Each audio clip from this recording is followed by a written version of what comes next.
What's going on, guys? Welcome back to another video here on the Samurai Sports Network, and today we're going to be doing another Miami Dolphins mock draft, this time with me having a little bit more of eyes and ears and everything along those lines of what I think will play out for our Miami Dolphins. Now, this is me drafting for me, not drafting to pander to anybody else but myself. We will do difficult, even though I don't understand what the difference is, and let's get it going. So, right off the bat, QB, running back QB, Fitzpatrick, Nelson, Roquan Smith to the Bears, and it's the Dolphins pick. Now, I've seen some people mock Denzel Ward, some people mock Tremaine Edmonds, even Josh Jackson, Connor Williams could be a play, but I'm going with the big man out of Washington in V.7. This is not the sexy pick, and it's not the pick that a lot of people want. But listen to me. Our defensive tackle situation, although very unstable, will probably get stable with V.7. Listen, you want to have a great defensive line. As Mason Rudolph goes in the first round to the Jaguars, that was going to be my second round pick. But you want to have a great offensive line, and you want to be able to have pieces that work. So that's why I'm bringing you guys this. I like V.7. I like what he can bring. Losing Ndamukong Suh, I believe that V.7 can be a very good pick for us. So, like I said, I wanted to get Mason Rudolph. My next best pick, I guess, in my mind would be Luke Falk.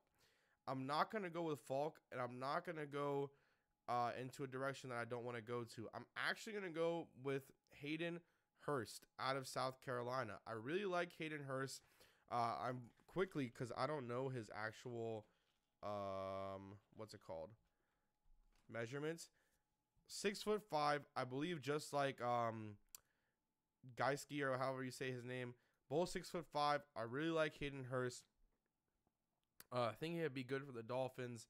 I feel like that'd be a great second round pick. We've had tight end issues for God knows how long, pretty much since Charles Clay was no longer a part of our team, and we need to fill that spot up.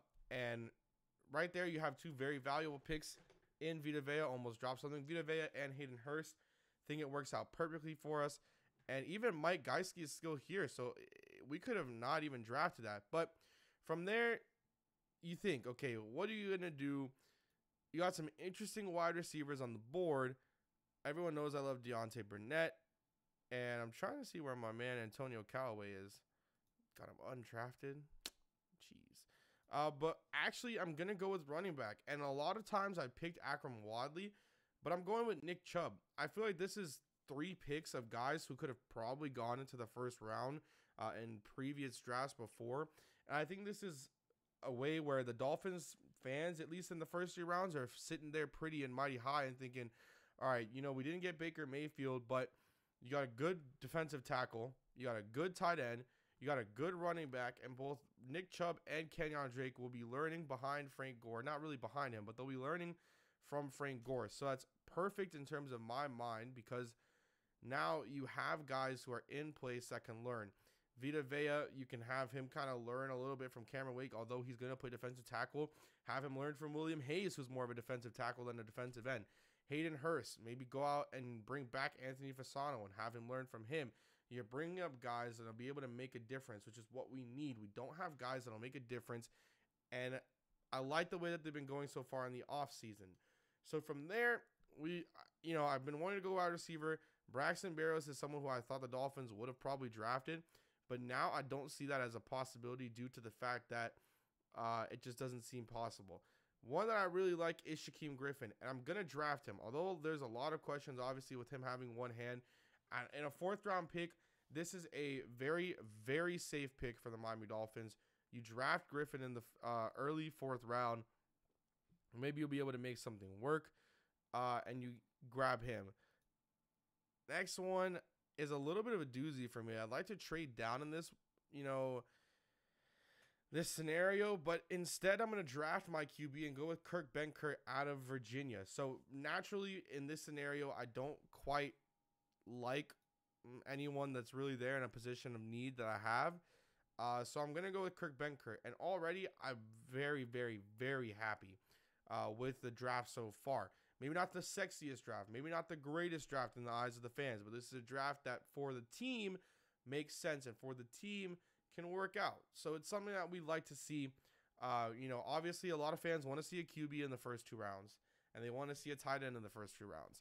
They don't want to see Vita Vea. They don't want to see Hayden Hurst. They want to see Baker Mayfield or Mason Rudolph, and then they want to see Hayden Hurst or Geiske, or however you say his name. But they want that solved. They want that fixed, and I understand that as a fan as well. But for me, it's about value, and the fact that Baker Mayfield went to the Giants already kind of explains the value aspect of it. So we get into the 6th round here, and this is probably where I'm going to end up looking at a kicker. Now, this might be surprising to some people because you're thinking a kicker in your draft doesn't make any sense. But the Dolphins are rumored to really like Carlson and Eddie Pinheiro. Now, obviously, these are guys that can easily go undrafted, but you know what? Might as well pick one up before they get undrafted, and we're going to go with Eddie Pinheiro. Now, obviously, this is because I'm a Florida fan, so I want to see Eddie Pinheiro on the team. But either him, Carlson,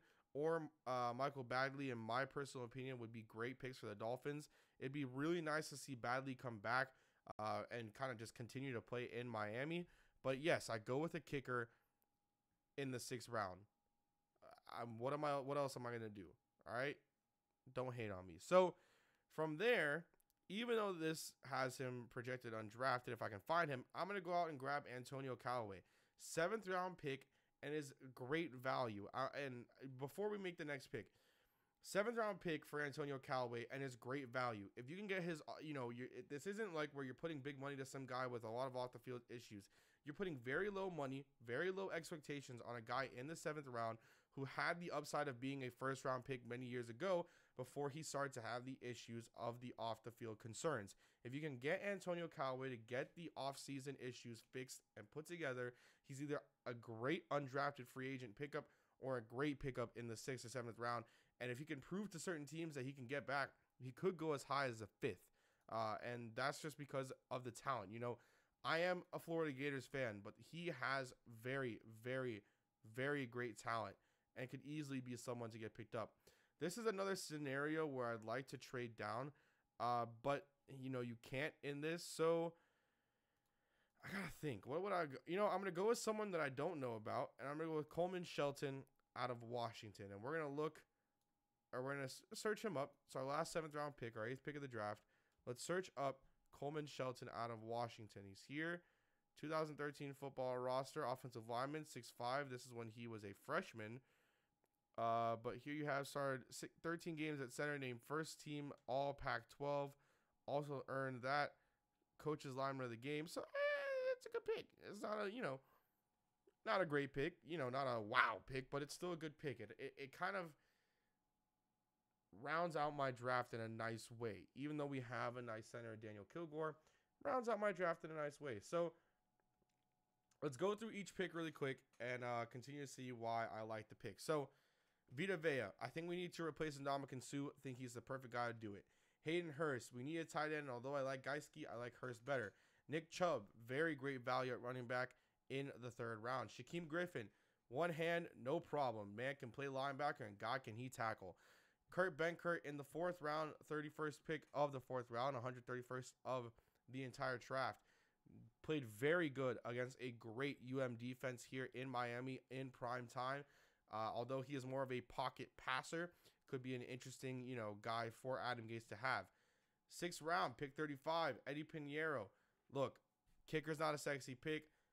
Sometimes you see him go in the 1st round or even the 2nd round.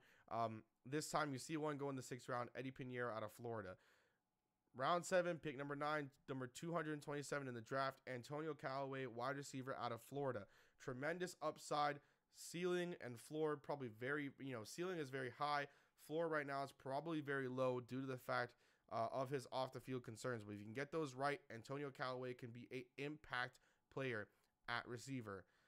Round 7, pick 11, just 2 picks after drafting Antonio Callaway, the Dolphins go out and get center Coleman Shelton out of Washington. He's known a lot about Vita Vea, and I'm sure that he's going to be dealing with him in practice.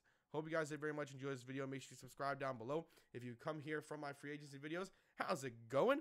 And as always, peace.